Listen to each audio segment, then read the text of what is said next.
Good morning, friends. It's your favorite Dark Cybertronian's favorite nerd, and today we are looking at Dark Cybertron Volume 1 from IDW. And this is our first graphic novel review, and I think, in my opinion, the key to breaking down reviews is an organizational structure. So I've taken the liberty to create my own. We're going to talk about the book as a book, then we're going to talk about the story, and then we're going to do some final thoughts about the story. So, without further ado, the book itself is okay, just product-wise. It is not hardback, which kind of irritates me. It has very little fluff, just some extra cover artwork, and stuff like that at the end. One thing about the fluff, one of them is a Rob Liefeld piece. I'm not a huge Rob Liefeld fan, but it's modeled after the New Mutants cover that he did, where except Cable is now Prime and the New Mutants are now some of the Autobots, and I would love to see them do more with that, with more famous comic book artists, kind of paying an homage to their earlier famous work, you know, with the modern Transformers in there. That would be cool to see. I kind of prefer a little bit more of the special features, so to speak. It's $20, so it's very affordable. The reason why I chose this book is because it is the first kind of major event within the IDW Transformer universe, and it's kind of a hot topic right now. I plan on eventually backtracking, you know, we'll do even before RID and More Than Meets the Eye. But we're going to start here, and if it's well received, we'll continue, and if no one seems to care, then we'll stop, because it's actually a fair amount of work. At any rate, it's not my favorite type of trade. It's very cheap. It's well put together, that you can open it, and, you know, the spine will crack and everything. Actually, I'm getting a little bit of rippage in there, but it's holding together. It's holding together pretty nicely. So it's a solid product for $20, and it's a good read. So let's get into it a little bit more. Because it's a crossover event, we've got different artists and we got a few different writers. Usually I'm not a big fan when there's so many artists contributing to one pot. I kind of feel like it lacks the cohesive kind of quality that I like in a trade. This one doesn't do such a bad job because each artist kind of handles a specific portion. The story itself is kind of broken down into different sections, and each artist kind of handles a particular section or a particular plot route, and then it all kind of combines towards the end. So it's not really bothersome, and the story stays pretty cohesive. Because of the way it's split up, sometimes you forget what's going on with different characters if you're not reading it all the way through, but all in all, it's not distracting, would be a good choice of words. It's not distracting. Let's talk about the story itself.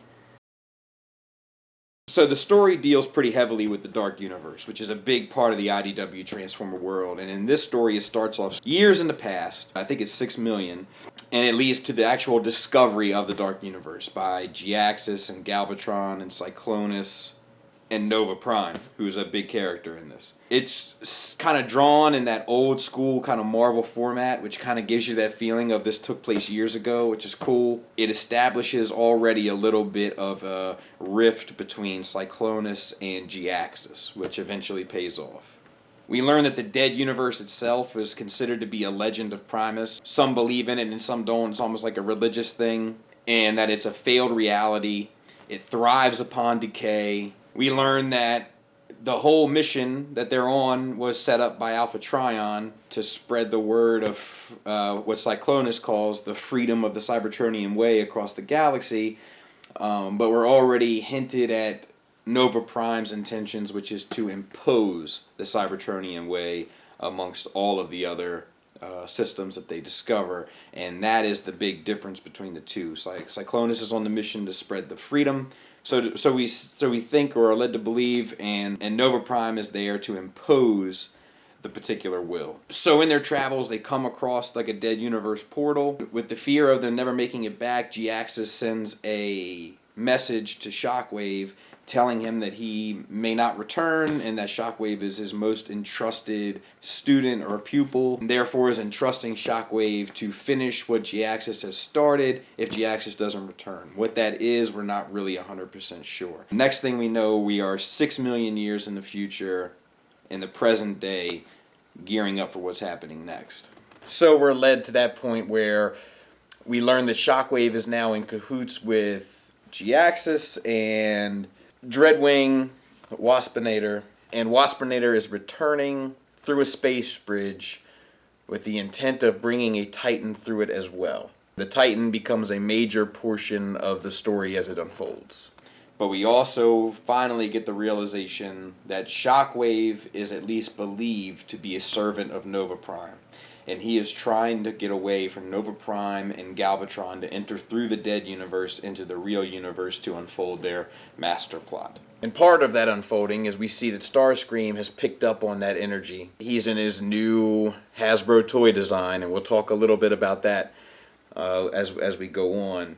Hasbro's got their claws in it. But anyway, him and Rat Trap are talking about this energy source. They know something's wrong. Starscream needs an expert. So he contacts an expert. Who that expert is, you're thinking that maybe he's going to contact the Autobots, but he's going to contact Cyclonus, because Cyclonus obviously has relations to the dead universe, as they've explored in previous IDW lore. It's cool because it gets into some like great character stuff with Starscream, where Starscream is kind of like, you know, I'm sure that you guys are off doing something important on your mystical mission, but if you could take time away to help with real-life problems, you know, that'd be great. So he's contacting Cyclonus aboard the Lost Light, but the Lost Light is coming upon Prime's ship. Optimus Prime with Wheelie, Garnak, Hardhead, and they are in a ship pursuing G-Axis because they know that he's involved with this Titan. And there's a character thing kind of going on, which is kind of cool, which is what IDW really does well. Optimus Prime doesn't want to be called Optimus Prime anymore. He's now Orion Pax. He's given the Matrix up. He's not the leader anymore. And Hardhead can't stop calling him Prime. He keeps trying, but he can't stop. And it's just a cool thing to read because, you know, we as the reader really can't stop calling him Prime either. So while they're on their journey, their ship gets kind of picked up, kind of like the first scene of Star Wars, like the same type of thing with the Star Destroyer. Their ship gets picked up by the Lost Light, which is our More Than Meets the Eye thread that we've been following, right? And it might seem coincidental, but IDW has a really great way of explaining these little coincidences. So the Lost Light picked up on a message that Orion Pax sent out into space. And the message said, Autobots in trouble, exploding planet, point of no return, keep away, do not engage, make no attempts to rescue us. And as a result of that message, the crew of the Lost Light knew that it was probably Optimus being selfless Optimus instead of wanting to be rescued. So what do? They rescued him because it's Optimus Prime. And you don't just not rescue Optimus Prime. And another little character, a little side note, is that Swerve has created like a little mix record based on the message. And I imagine it being in like those auto-tune things like the double rainbow and all that. But that's just Swerve, right? Now, the other big component thread of our story is the Autobots on Cybertron, which is the Dinobots and Prowl and Ironhide and RC and Bumblebee at the helm. We start to establish that Prowl's total discontent with Bumblebee's indecisiveness. And indecisiveness is a major theme of this book. The idea of rash decision-making versus rational decision-making and logic versus feeling and, you know, so on and so forth. It's a big theme of this book. And we start to lay down those groundwork foundations for that theme to pay off. And while they're kind of mucking about and fighting amongst themselves, this huge Titan is brought up through the earth where they are standing. Eyes lit purple, giant 2-page spread, beautiful art. It's done by my least favorite artist within the series, but it's a beautiful spread that he did. That conversation with Prowl and Bumblebee prior to talking about his indecisiveness and his lack of decision making, and now we have this huge Titan standing, and the question of what do we do is becoming all that more important. And tying that to the Starscream prophecy that the Titan said that he would be the leader or whatever, right? But that's in a previous book. If you don't know, we're going to eventually, if these go over well, we will get back to that. But, you know, all of that is starting to tie in. Starscream is very concerned about this Titan that has popped up out of nowhere and this portal, you know, over Cybertron. As a result, he goes to see Scoop, who he's previously locked up, for some, we're not really sure, possibly for some advice, but it doesn't seem like he's there for advice. It's Starscream scheming. It's, who knows what his real intentions are. But Scoop gives him more of the prophecy, which basically warns the Cybertronians of a false prophet and states that in the stars shall scream. And the prophecy reads like, and the symbol of the Uncreator shall be clear, and his gaze shall unravel the legacy of Primus. Which looks like Shockwave's head. Another thing that we learn is that Starscream has possession of Megatron's body. and Megatron is kind of being held in this stasis kind of force field bit of business. And as we all know, no one keeps Megatron locked up forever. So the next thing that we see with our Autobot crew is that they are then confronted by a Decepticon crew, which is made up of like Astrotrain and Soundwave and some of the tapes. And they fight for pages. Seem to be just kind of fighting for the old time's sake of fighting. At a certain point, they do eventually realize that, hey, there's this huge Titan here for no reason. Maybe we should figure out what's going on with that. Starscream is also arriving because he's investigating, the Titan. He's talking to the Titan because he's not sure if he can hear it or not. And he's like, hey, you put me in charge. You told me I was going to be the leader, which is kind of hit or miss. But these people that you said I'm supposed to lead are losing faith in me since you've arrived. So you're undoing what you said you wanted to do, is kind of Starscream's angle. At this point, the Titan unleashes this huge blast of energy that they call the Death Wave, and it rips throughout Cybertron, killing bots in its process. Starscream transforms, flies out of there, tries to get ahead of it to warn the Cybertronians to get out of the way, to take to the air, to run, duck, hide, which is kind of a new trait that we see in Starscream. That's not typical Starscream. That's Starscream caring about others, which is kind of weird. It's an interesting play on that character. And yes, he's probably doing it because if he has nobody to lead, then who will he lead? But there's still even though there's selfish motivations, there's elements of selflessness within that. Starscream doesn't make it out unscathed. He has this weird black thing on his chest, which we will eventually revisit. But what we really get, plot-wise out of this wave is that the wave wakes up Metalhawk, who we all thought was dead.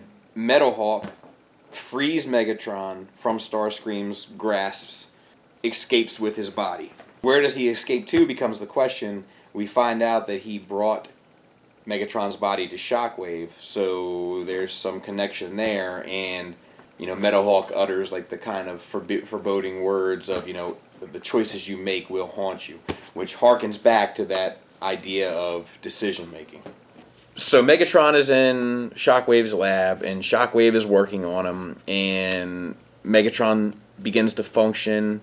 Or maybe he's been functioning. It's not totally clear, but Megatron begins functioning and speaking. We realize the only reason why Shockwave really made him was to install this space bridge in his chest, which brings out Nova Prime and Galvatron, thus kind of accomplishing that goal for Shockwave.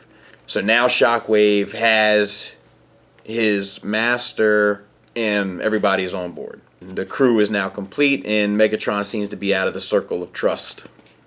But their circle of trust is soon thereafter interrupted by Bumblebee and Soundwave and Autobots and Decepticons and Dinobots. And the way they find them is pretty cool because Soundwave says he hears something that he's never heard before. And they're like, what is that? And he's like, it's the sound of Megatron screaming, which is pretty awesome.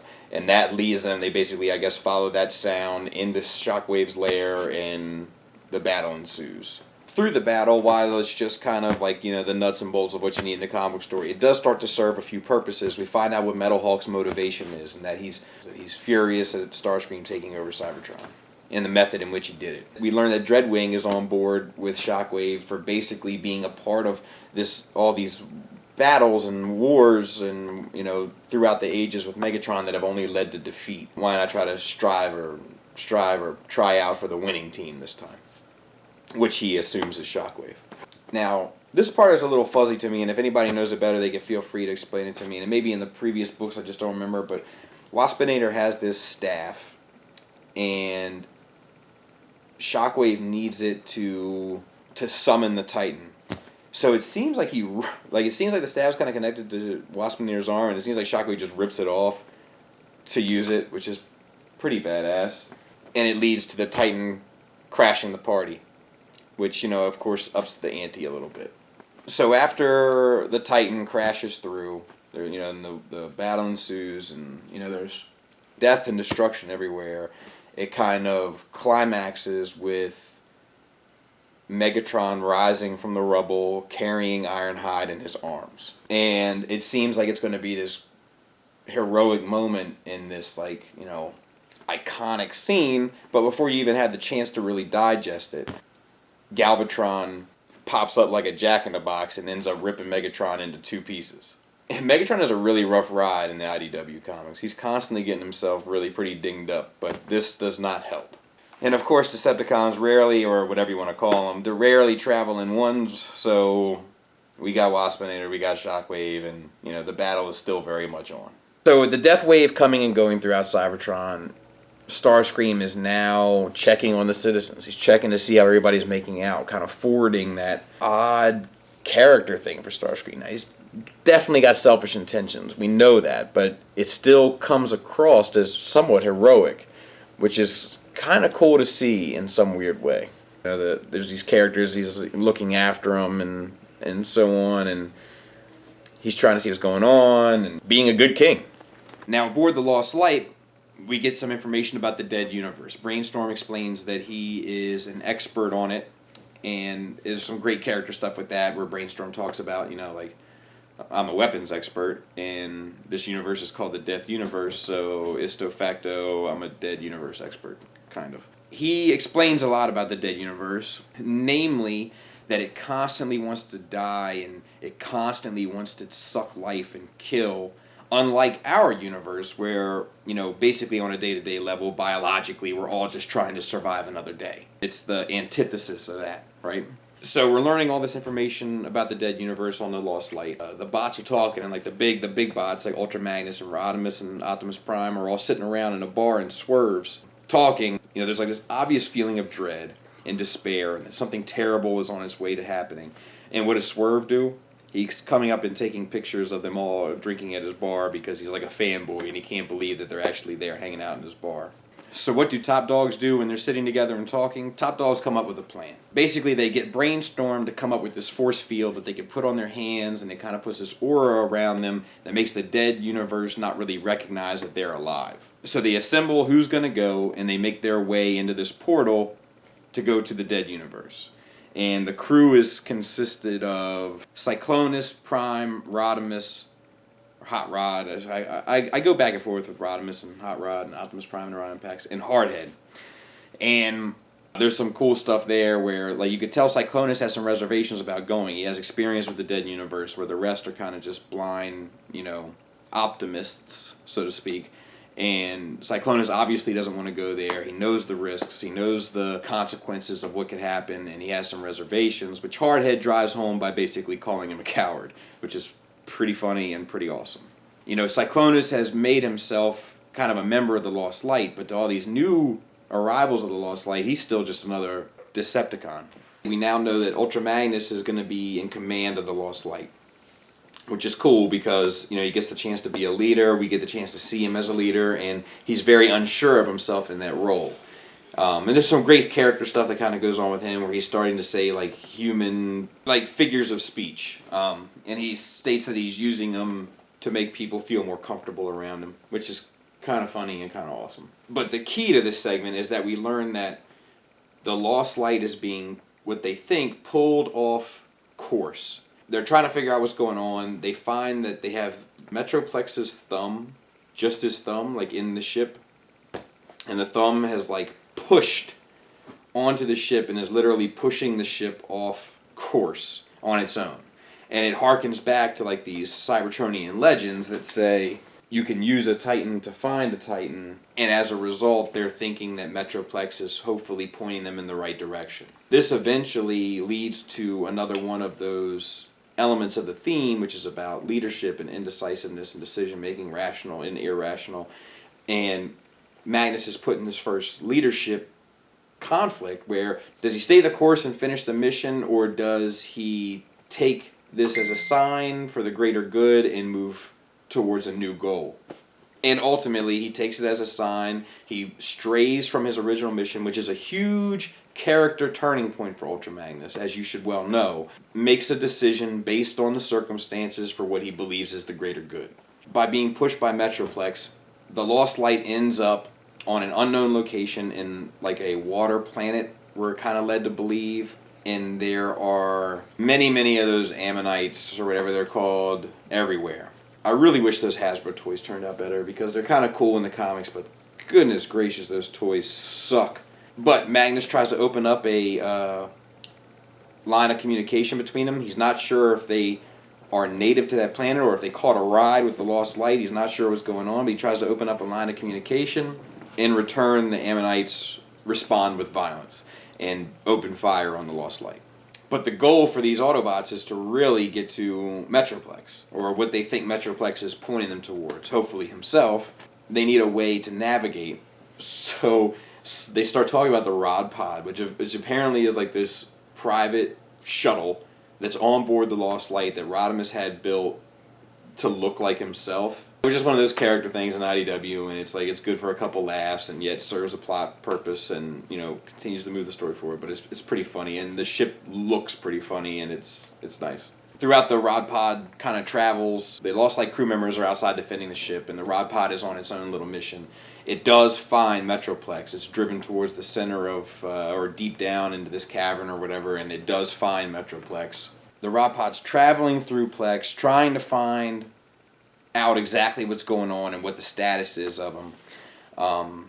In the midst of it, they find that the brain has been removed, and they find that there are these metal flakes, and they try to get a Perceptor and Brainstorm to start cracking the case as to what that is. And they do notice that there is power still within Metroplex, but they're not sure if it's just in the midst of still shutting down, and because Metroplex is so huge, it's kind of taking so long for each piece to shut down, and it's just he's on his way out, or if it's just like reserve power that's still running, giving hope that the may still be operational.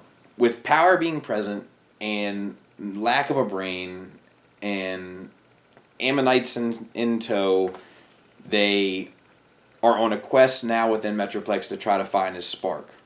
So they end up going to this dry dock, and it's kind of cool how they explain the dry dock, because like they're underwater, but they're like, this thing was designed to be like a living city, so there'd be water systems and everything else. So if there's water systems, there has to be ways to keep water out and lock water away, and dry docks and dry spots and airlocks and on and on and on, and it just kind of enriches the Titan class, so to speak, in typical IDW fashion. Now within this dry dock, they get out and they find arrows, and they think that it's like a sign leading them where to go, so they start following the arrows. The arrows ultimately lead in a big circle, and they come back upon their drop pod, or the Rod Pod, pardon me, I don't want to confuse that one.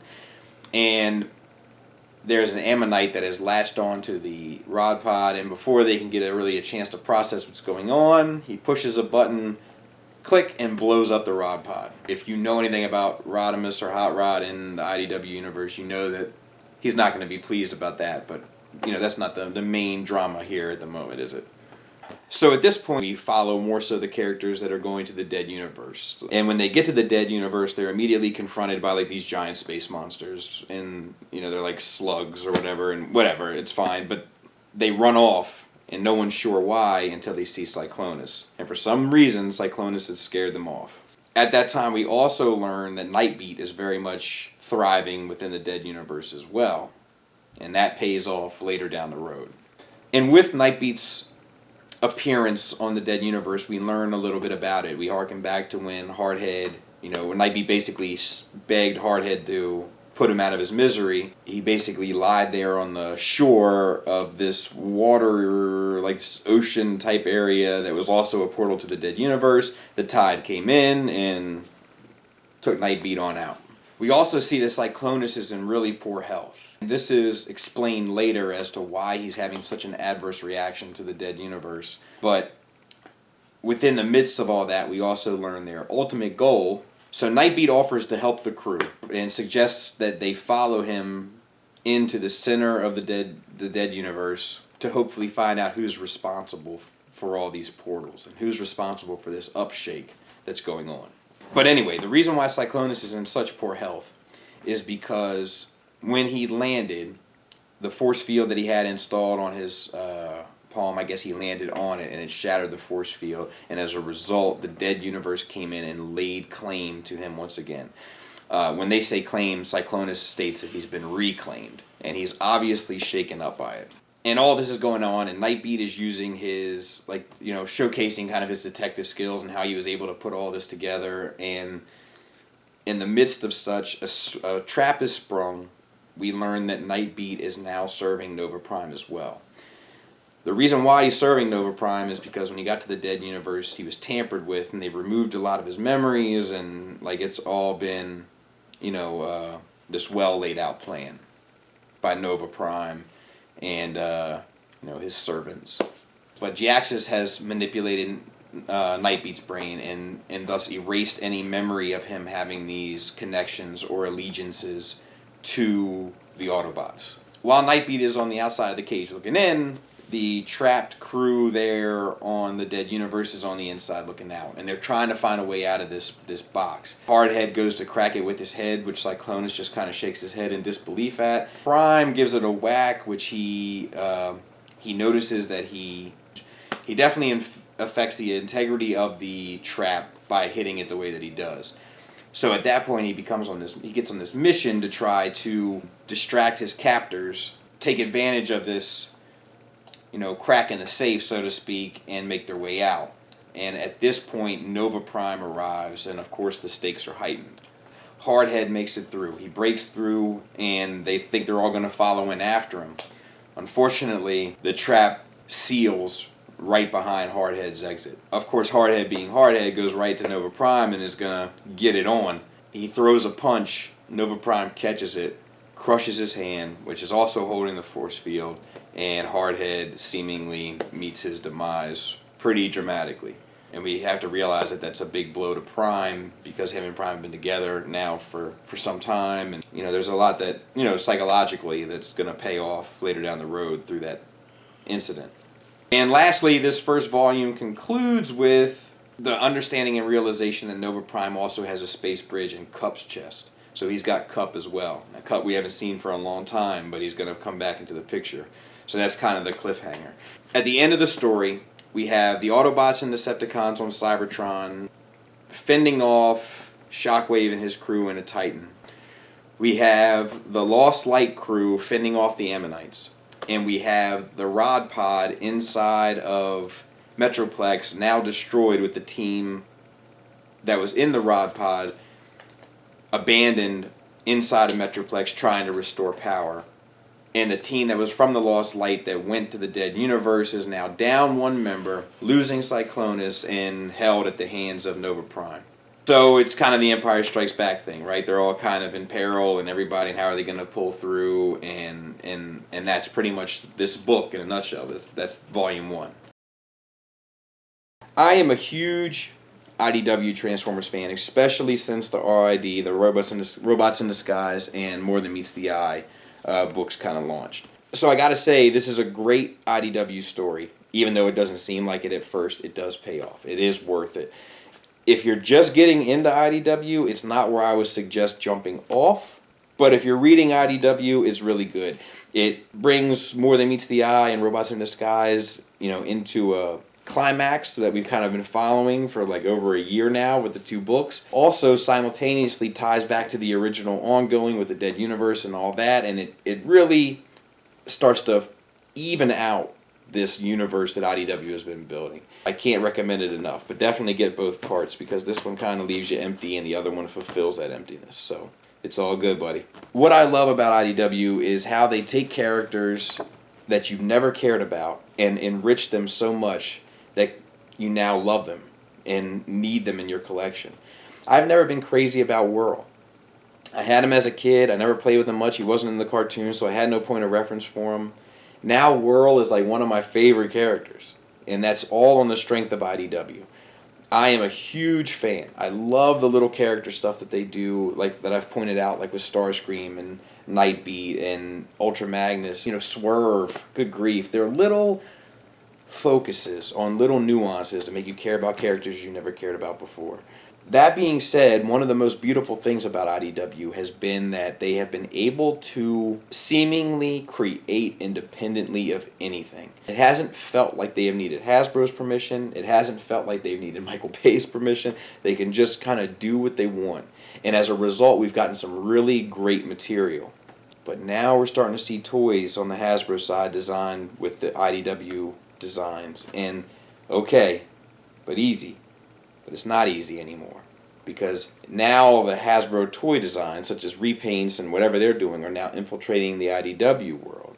And where at one point it seemed like IDW was leading Hasbro towards greatness, now I'm getting concerned that Hasbro is leading IDW towards repainted madness. That would be extremely unfortunate, so I'm very weary. When I was reading this book, I was like, this is good, but it's not normal IDW good. I was a little concerned. I actually texted my buddy Oscar, shout out to Oscar. I was like, please tell me this pays off, because he reads them more avidly and more, he's up to date with them. So I'm a little bit behind. I only read in trades, and I said, please tell me this pays off. And he said it does, and he's right. The groundwork laid in this does pay off big time in Volume 2. And if everything goes well, I should have Volume 2 next week. This is my first shot at this. Please give me a thumbs up if you dig this review, and we'll continue to do more IDW reviews of Transformers stuff, and others as well. Break it to the big two, Marvel, DC, whatever. I'm up for it if you guys are. Just let me know I'm not wasting my time. All right, I would greatly appreciate that. And of course, subscribe if you haven't already. Skullface it. Other than that, thanks for listening. Thanks for watching. Till next time, take care.